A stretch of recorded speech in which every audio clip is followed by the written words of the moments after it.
Hi, my name is Ryan Lane, and welcome to my review channel. So for today's movie, I will be reviewing 3,000 Years of Longing, directed by George Miller and starring Idris Elba and Tilda Swinton.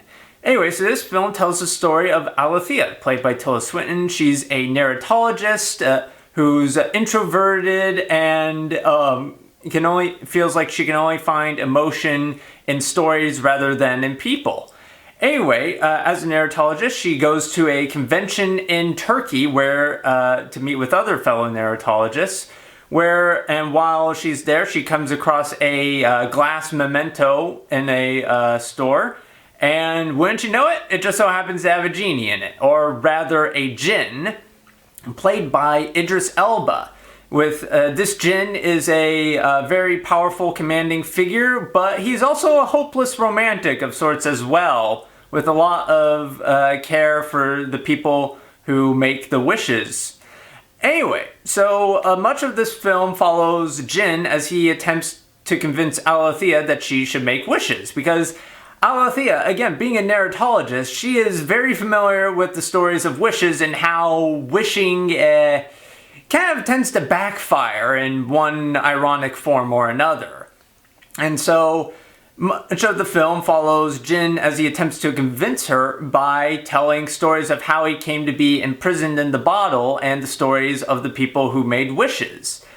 And so that part right there may be, well, I should note that in the trailer it makes it seem like this film is going to be a just balls to the wall, crazy, trippy, insane adventure that's akin to the final act from 2001: A Space Odyssey.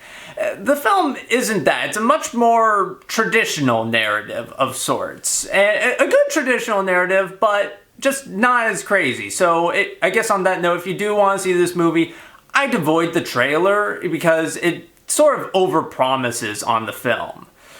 So I guess I should probably start with what's arguably the weakest part of this film is the screenplay. The screenplay, it's a bit messy in parts.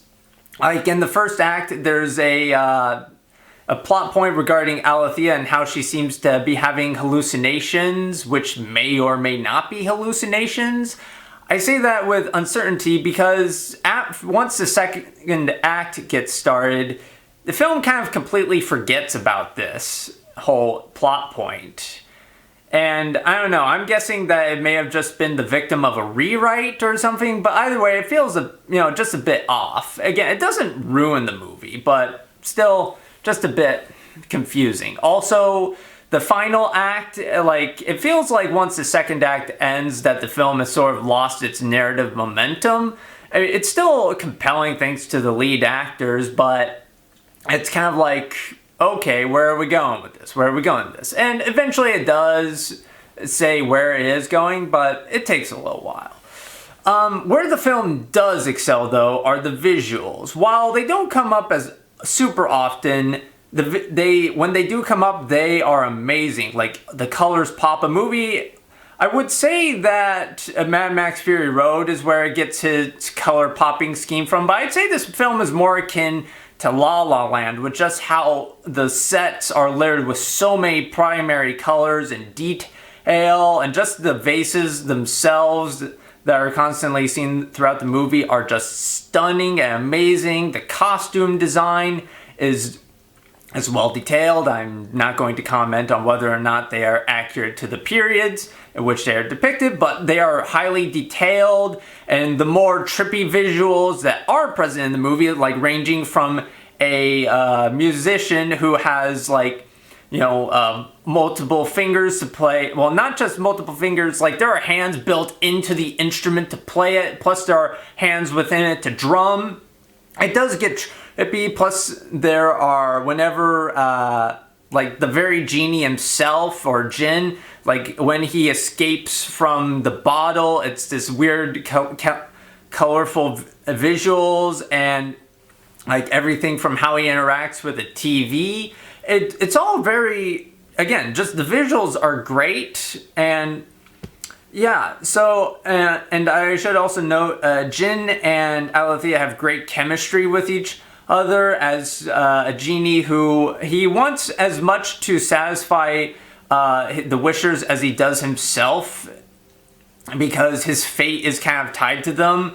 Because at one point Althea's like, what if I just don't make wishes? To which he's like, that would be very bad for me. Like, seriously, don't do that. I won't say, what happens if, wishes don't occur, but they're not great.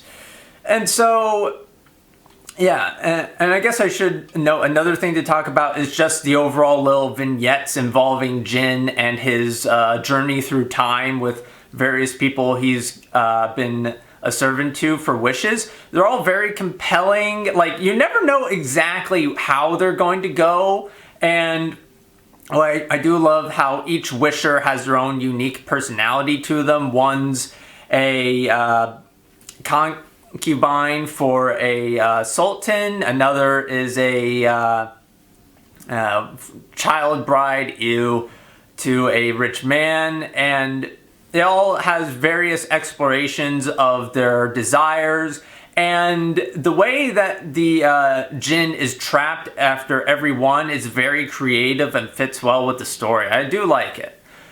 So with all that in mind, despite having a bit of a messy script and not quite delivering on the promising visuals as shown in the trailers, 3,000 Years of Longing is well worth the watch thanks to two great performances by Tilda Swinton and Idris Elba and stunning visuals and set design. So with all that in mind, I will be giving 3,000 Years of Longing 4 out of 5 stars. Anyway, thank you for watching. Have a good rest of your day. If you joined this review and would like to see more like it, be sure to like and subscribe and leave a comment down below. And for today's comment section prompt of the day, did you like 3,000 Years of Longing? Why or why not?